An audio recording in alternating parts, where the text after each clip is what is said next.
J'ai commencé l'immobilier en septembre 2003, voilà, dans un autre réseau, très proche de celui-ci. Voilà, j'ai fait 8 ans de négociation en tant que négociateur dans une agence. Et puis, depuis 1 an, j'ai ouvert l'agence à Boulogne.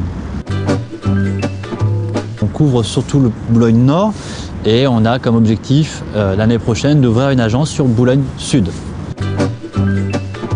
J'ai choisi déjà d'ouvrir avec un réseau. Ça, c'était un choix dès le départ en fait pour la facilité d'ouverture, en fait, un pack d'ouverture avec l'enseigne, les fournisseurs, etc. Effectivement, après la comparaison des différents réseaux et le choix d'Élise Avenue est venu par 2 raisons. Une raison financière, tout d'abord, et puis une raison de relation, parce qu'en fait, j'étais dans le réseau mère Guy Hockey à l'époque, et des relations qui sont aujourd'hui chez Élise Avenue m'ont amené à venir chez Élise Avenue. La facilité d'ouverture, c'était le premier choix, et puis après effectivement la facilité, la proximité avec le siège Élise Avenue, les différents services marketing, les différents services juridiques.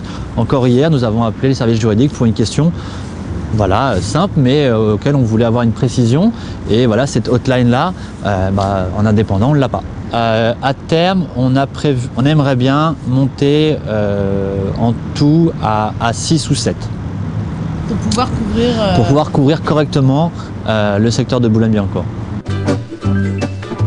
Il y a la formation initiale. Pour tout nouveau franchisé, il y a une formation au siège qui dure 5 ou 6 semaines, plus une formation de terrain. Étant déjà négociateur depuis plus de 8 ans, j'ai allégé mon programme sur certaines formations. Et puis ensuite, il y a des formations qui sont proposées régulièrement par le siège, et j'envoie mes négociateurs faire ces formations-là. Le siège propose en fait un planning de formation avec des sujets, et après on inscrit qui on veut sur ces différents programmes. Et donc j'ai inscrit récemment un négociateur débutant justement sur 2 jours de formation. J'ai ouvert sur le quartier nord de Boulogne, qui est le quartier chic et huppé de Boulogne-Billancourt, où il n'y a que des agences qui font du haut de gamme. Voilà.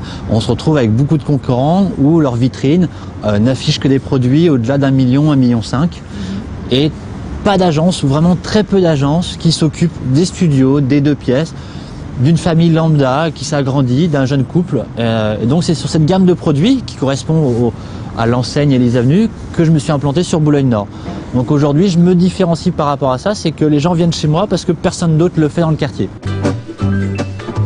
Je travaille beaucoup au feeling avec ces gens-là quand j'embauche, et les 2 personnes que j'ai, un est ancien pompier et l'autre ancien garde du corps. Donc 2 professions qui n'ont rien à voir avec l'immobilier. Ils sont venus par relation et par contact à qu'on se rencontre. Et aujourd'hui, je leur ai appris le métier. Un avait déjà commencé à apprendre ailleurs. Et voilà, aujourd'hui, on continue à les former pour devenir de bons agents immobiliers. C'est surtout une question de personne. Après, le côté commercial, voilà, c'est de l'empathie, de l'écoute. Après, le travail paraît facile. C'est-à-dire que quand on a une maison à vendre ou un appartement à vendre, on ouvre la porte, les gens font « j'achète ». Voilà, ça a duré 10 minutes. Mais ce que se rendent pas compte les gens, c'est qu'avant d'ouvrir la porte, il y a plusieurs mois de travail derrière et de suivi avant d'arriver à ouvrir la porte. Entre l'estimation, la rencontre, l'estimation, le suivi, la mise en vente, les diagnostics, tout le côté juridique à mettre en place pour ouvrir la porte. Et ça, les gens ne le voient pas. Donc effectivement, le seul moment visuel de notre travail, c'est voici l'entrée, la cuisine, le séjour, et ça dure 10 minutes. Mais avant, voilà, il m'arrivait d'avoir des produits à vendre. Une maison, mon record, c'est 5 ans. Je l'ai eu à vendre, j'ai fait l'estimation et je l'ai eu à vendre 5 ans plus tard. Donc c'est 5 ans de suivi, 5 ans de relation pour le jour J, être là et avoir les clés. Voilà. Mais ça, les gens ne le voient pas.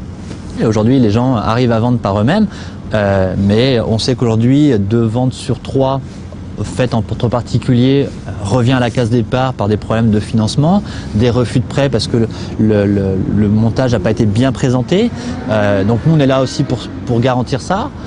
Et puis après, c'est tous les petits plus qu'on apporte. C'est-à-dire que les visites, les revisites, c'est le suivi du client sur le notaire, sur la banque, et puis d'être présent jusqu'à la signature notaire, et puis de régler des problèmes jusqu'au dernier moment. Encore ce matin, une signature notaire à 9 h, et on n'a pas signé.